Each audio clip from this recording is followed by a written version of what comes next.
Good afternoon, boys and girls. We are going to continue reading our read aloud, the one and only Ivan. I feel sad that we left with just 20 pages to go. So today we're going to read a little bit, and if we don't finish, we'll finish tomorrow. I'm excited that we still get to read the book. So I was going to leave off or start reading where we left off, which was the chapter about being ready. We left at a very exciting part where Ivan was deciding if he was going to go out of the door or enter the door, and if he was going to make his way to the zoo. The chapter is called Ready. Want to try again, Ivan? Maya asks. I think of Ruby, and I tell myself it's time. The door opens. The next chapter is called Outside at Last. Sky, grass, tree, ant, stick, bird, dirt, cloud, wind, flower, rock, rain. Mine, mine, mine. And as we've seen before in poetry, it's like a list of all the things that he is finally able to see because he's outside at last. And for the last years, he's been stuck inside the mall. The next chapter is called Oops.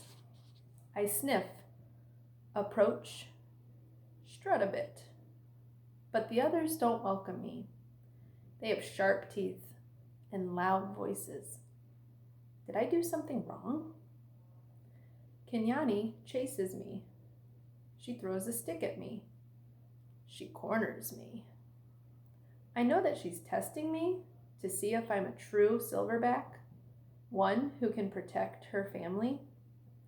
I cower and hide my eyes. Maya lets me back into my cage. I wonder if they're going to get along, because one has lived in captivity, which is inside a building, and one has lived in the wild, which is not in a building. Our next chapter is called What It Was Like. I lie awake and try to remember what it was like being a gorilla. How did we move? How did we touch? How did we know who was boss? I try to think past the babies and the motorbikes and the popcorn and the short pants. I try to imagine Ivan as he might have been.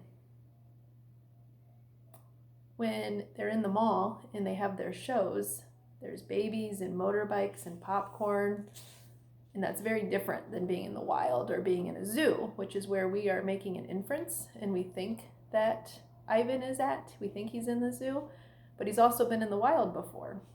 So he's trying to remember what it might have been like. The next chapter is called Pretending. The juvenile male approaches. He's eyeing my food hungrily. I imagine a different Ivan, my father's son. I grumble and swat and swagger. I beat my chest till the whole world hears. Kenyani watches, and so do the others.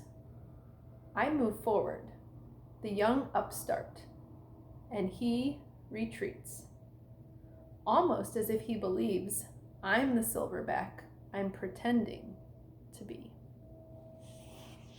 Nest. I'm making a nest on the ground. It isn't a true jungle nest. The leaves are inferior and the sticks are brittle. They snap when I weave them into place. The others watch, grunting their disapproval. Too small, too flimsy, an ugly thing to see. But when I climb into that leafy cradle, it's like floating on treetop mists. And we've learned a little bit about gorillas and how they create nests inside trees. But since he's not in the wild or in a jungle, he's in some type of zoo or captivity, he's making his leafy cradle on the floor. More TV. is the next chapter. Maya wants me to go back to my glass cage. I can tell because she is tempting me toward the door with a trail of tiny marshmallows. I try to ignore her. I don't want to leave the outside. It's a cloudless day, and I found just the right spot for a nap. But I relent when she adds yogurt raisins to the trail. She knows my weaknesses all too well. In the glass cage, the TV is on. It's another nature show, jerky and unfocused. I expect to see gorillas, but none appear. I hear a shrill sound, like a toy trumpet. My heart quickens. I rush to close the screen, and there she is. I'm going to pause for just a second. I want you to think about who she is. Who makes a shrill sound like a toy trumpet? No other gorillas are appearing. Could it be another animal? Take a guess. If you said Ruby, you're correct. She is rolling in a lovely pool of mud with two other young elephants. Another elephant approaches. She towers over Ruby. She strokes Ruby and nudges her. She makes soft noises.